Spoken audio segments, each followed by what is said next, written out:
Welcome back again. Dear viewers, Upper Egypt is currently witnessing a real development shift that changes the shape and course of life citizens and the most needy groups and improves their living condition in daily life after a period of suffering, marginalization, isolation, and neglect of decades.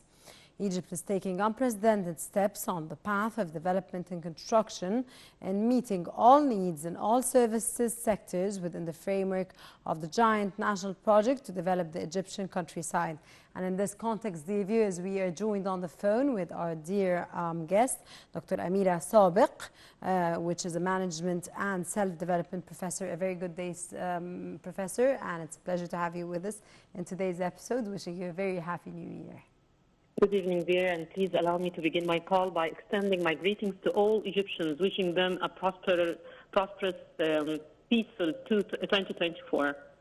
Thank you, Professor. How do you see the interest in Upper Egypt in recent years, Professor?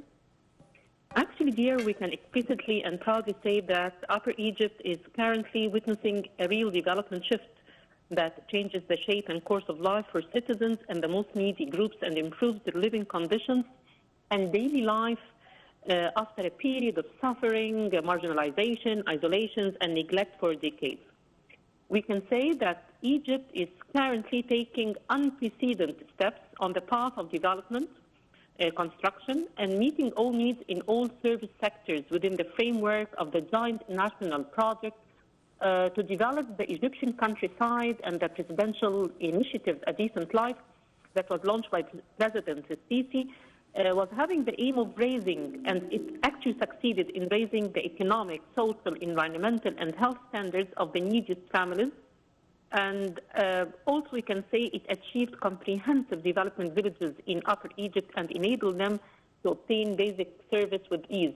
We can say simple figures that the public investment rates increased by about 500% during the recent years, and the growth rate of private investments reached about 55%, which reflected in the annual unemployment rate that declined, or it's still declining actually year after year with a significant rate. Thus, poverty rate is decreasing in a high rate as well. And illiteracy rate decreased by about 5% during the last 3 years, and all unsafe areas have been removed. What I have just mentioned, we can say, is really a great shift in the area of Upper Egypt.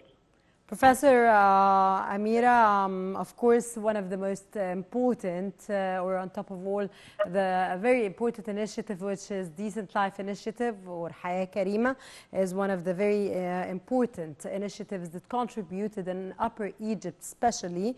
From your point of view, which areas of Upper Egypt have benefited most from this development, of course, and we all know that the Decent Life Initiative is under the auspices of President Abdel Fattah al-Sisi, and he is very keen on this initiative. Actually, we can say that Decent Life has made a transformational change in Upper Egypt. By the way, all the governorates of Upper Egypt accounted for almost 97% of the total appropriations implemented in the Decent Life Initiative, and the percentage of implementation of sanitation projects reached almost 98%. We can see the impact of Hayat Karima in the medical sector. Now we can say that the percentage of implementation of health units reached more than 90%. In the educational field, the rate of established schools reached almost 50%. In the field of roads, the percentage implementation of paving is very high. Actually raising the efficiency of roads by 85%.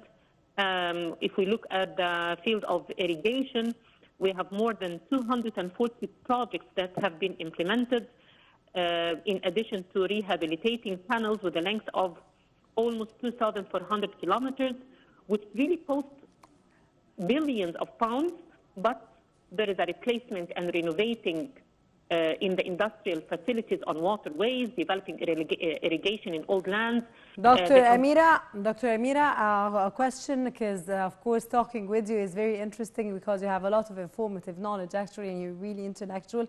But I just wanted to ask you in short to wrap up today's episodes because there's no time. How do you read state's efforts in developing Upper Egypt in 2023 and at the start of 2024, Professor?